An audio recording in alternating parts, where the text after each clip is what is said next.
Bonjour, cette vidéo peut vous sauver la vie.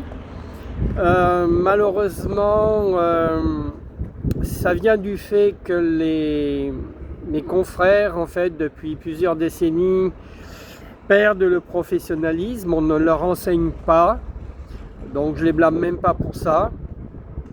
Mais donc, en électricité, il y a quelque chose. Vous risquez en fait des dangers d'électrocution et personne ne vous l'indique par manque parce qu'ils ne vous informent pas en fait de ce danger d'électrocution qui peut arriver même sur une installation neuve, même sur une installation aux normes.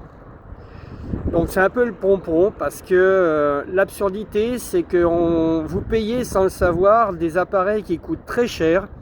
Des appareils qui, lorsqu'ils sont de bonne qualité, coûtent entre 120 et 160, voire même 200 euros l'unité. Des appareils qui sont installés dans vos tableaux de protection électrique, en tête de votre installation. En général, il y en a plusieurs. Au pire, il peut y en avoir qu'un seul. Mais en tout cas, ce qui est important, c'est que ces appareils-là sont là pour vous protéger des risques d'électrocution. Et en général, mais alors l'immense majorité des cas, c'est pas compliqué, sur des milliers de clients que j'ai eu, sur, je crois, j'ai dû le dire, à peu près 3000 clients, quelque chose comme ça en 16 ans. Et sur ces 3000 clients, il y avait à peu près que 3 familles qui étaient au courant, 3 foyers qui étaient au courant de ce qu'il fallait faire pour éviter ce risque et de la fonction même de ces appareils. Alors ces appareils, lesquels ils sont, c'est un nom un peu barbare, ça s'appelle des interrupteurs différentiels haute sensibilité. Et je ne veux pas dire le reste du nom parce que vous n'allez pas rien y comprendre si vous n'êtes pas électricien. Donc je vais vous éviter cette peine. Alors, je vais vous expliquer les 3 mots, ce que ça veut dire. Interrupteur, ça veut tout simplement dire que avec cet appareil, on peut couper le jus, même si l'installation fonctionne. Vous avez des radiateurs qui fonctionnent, une machine à laver qui fonctionne ou quoi que ce soit. Je ne dis pas que c'est bien de couper le jus quand une machine à laver ou un téléviseur ou quoi que ce soit fonctionne. C'est selon les appareils. Il y en a qui supportent ça, il y en a d'autres qui supportent moins bien. Normalement, ils devraient, s'ils sont bien faits. Mais bon, en tout cas, voilà, c'est un interrupteur. Et comme un interrupteur, n'importe quel interrupteur classique qui coupe la lumière lorsqu'elle est allumée, eh bien ces appareils-là peuvent couper le courant sur votre installation, même si elle est en charge, c'est-à-dire même s'il y a des appareils qui consomment dessus, et c'est pour ça qu'on appelle ça tout simplement des interrupteurs. Alors, j'ai dit interrupteur différentiel haute sensibilité. Donc différentiel, pourquoi? Parce que en fait, en permanence, il mesure une différence. Une différence de quoi? Une différence en fait de courant électrique qui rentre dans votre installation et qui sort de votre installation. Bon, c'est un peu plus compliqué que ça parce que les installations étant courant dit alternative, en permanence vous avez le courant qui sort et qui rentre dans votre installation à raison de 50 fois par seconde. Mais à chaque instant, il doit avoir un équilibre parfait entre ce qui rentre dans votre installation et ce qui en sort. Même si c'est alternatif, 50 fois par seconde, il doit toujours y avoir cet équilibre. Alors l'astuce, c'est que si par exemple vous touchez votre réfrigérateur ou votre machine à laver, c'est souvent ces appareils-là qui posent problème. Il y a aussi des fois des fers à repasser parce qu'il y a de l'eau, l'électricité.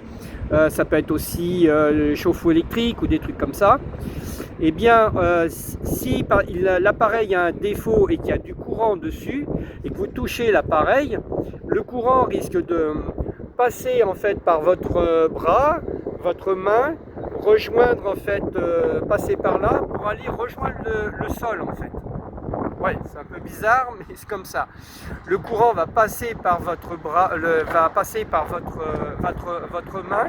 Ah, c'est difficile de vous montrer ma main parce que tiens mon téléphone. Et vous imaginez que je touche ma main en bout là de mon bras ici. Donc ça vient de ma main qui touche le réfrigérateur par exemple, et puis le courant va vouloir aller vers le sol. Alors évidemment c'est tous les 50e de seconde que ça se fait. Une fois ça va vers le sol, une fois ça remonte dans l'autre sens et ça va vers l'appareil en défaut.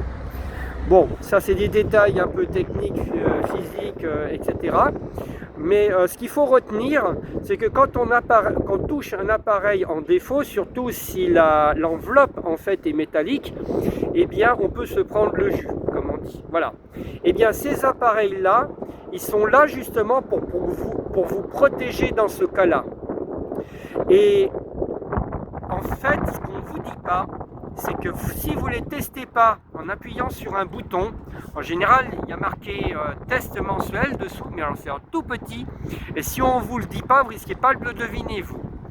Et en plus ce bouton, il y a un T en général de gravé ou de peint dessus ou des trucs comme ça, et un bouton en général carré ou rond, et vous devez en fait le tester. Alors, et quand vous appuyez sur ce bouton, il y a une petite manette à côté qui doit tomber. Si quand vous appuyez sur ce bouton, la manette tombe, c'est qu'il fonctionne bien, a priori, théoriquement. Et donc vous ne vous cassez pas la tête, vous remontez la manette, tout va bien, vous refaites ça le mois prochain à tous vos appareils. Non seulement vous devez le faire chez vous, mais vous devez encore plus le faire ou le faire faire en entreprise. Là, si ce n'est pas fait en entreprise, c'est extrêmement grave. Surtout si vous avez un établissement qui reçoit du public. Ça peut être carrément la prison. Voilà. Alors après, vous pouvez vous retourner, vos avocats peuvent vous retourner vers les professionnels qui sont venus et qui ne vous ont pas informé. Il faut savoir qu'il y a une jurisprudence que n'importe quel artisan électricien qui vient chez vous, même s'il vient pour changer une douille, changer un fusible, des bêtises comme ça, ou même faire un devis, la jurisprudence a reconnu qu'il a le devoir de vous informer des dangers de votre installation. Et donc au minimum du minimum, il doit vous demander d'inspecter votre tableau de protection électrique. Et justement vérifier s'il y a ces appareils-là. Votre installation peut être hors norme, ce n'est pas un problème, mais elle doit être en sécurité. C'est-à-dire vous devez avoir au moins ces appareils-là en tête de votre tableau de protection électrique. Je vous dis, s'il n'y en a qu'un seul et qui protège toute votre installation, ça va, c'est pas un problème. C'est pas un problème de sécurité, c'est un problème de confort parce qu'au moindre défaut, il va couper toute votre installation et vous ne pourrez pas le renclencher tant que le problème en fait ne sera pas résolu. Donc c'est pas très confortable, c'est pas très pratique. C'est pour ça l'idée d'en avoir plusieurs, ça coupe votre installation en plusieurs zones. Et donc s'il y a une zone qui a un problème, normalement si l'installation est faite du coup dans les normes et les règles de l'art, normalement vous devez pouvoir fonctionner avec le reste de votre installation. Vous ne devriez pas être dans le noir sur toute votre installation et toutes vos prises de courant ne doivent pas être coupées. Voilà, ça c'est dans les règles de l'art, c'est comme ça que ça doit être fait. Et j'étais en train de vous décrire en fait le nom, en fait, vous expliquer le nom en trois parties de l'appareil, en fait les trois parties qu'un non-électricien va comprendre. Donc interrupteur différentiel haute sensibilité, haute sensibilité tout simplement parce que la quantité de courant qui va passer dans votre cœur alternativement ne doit pas dépasser un seuil qui est évidemment très petit, extrêmement petit. Il doit passer un minimum de courant dans une fraction de temps et c'est pour ça qu'il est haute sensibilité. Et c'est pour ça aussi qu'il faut le tester tous les mois. Parce qu'en fait, l'astuce, le problème c'est que c'est des appareils en fait dont les contacts restent fermés. Il faut bien que le courant passe. Donc les contacts, il faut qu'ils restent fermés pour que le courant passe en permanence. Mais le problème c'est que même s'ils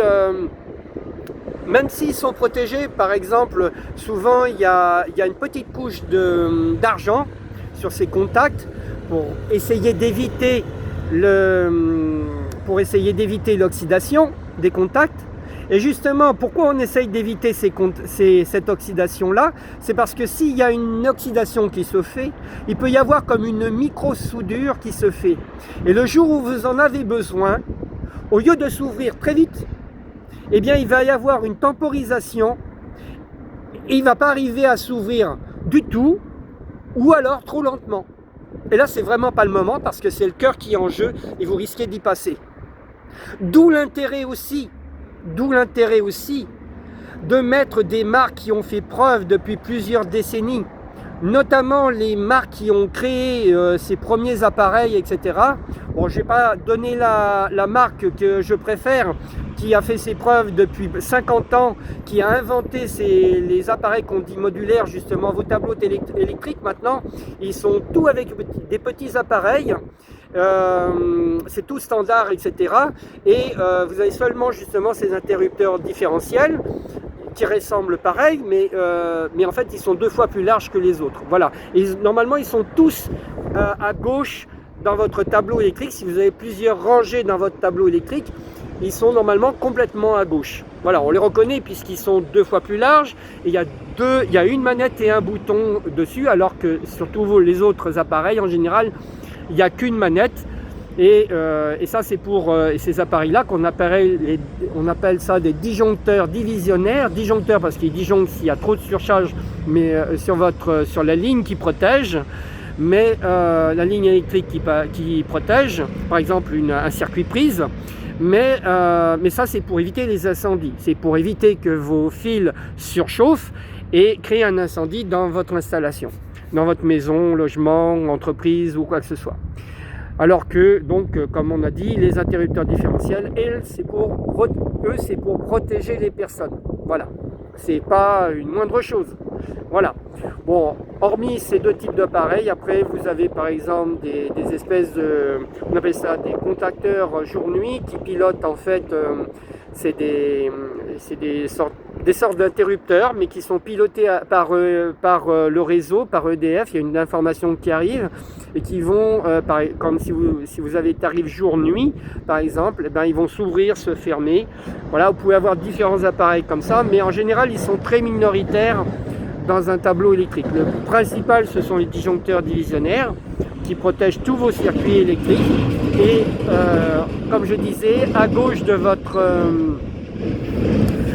rangées de votre tableau électrique, vous pouvez en avoir qu'une seule rangée électrique. Si vous avez un studio, c'est normal que vous en ayez qu'une, et dans ce cas-là, souvent vous avez qu'un seul interrupteur différentiel, mais souvent même pour des fois une seule rangée, des fois il faudrait théoriquement en avoir 2.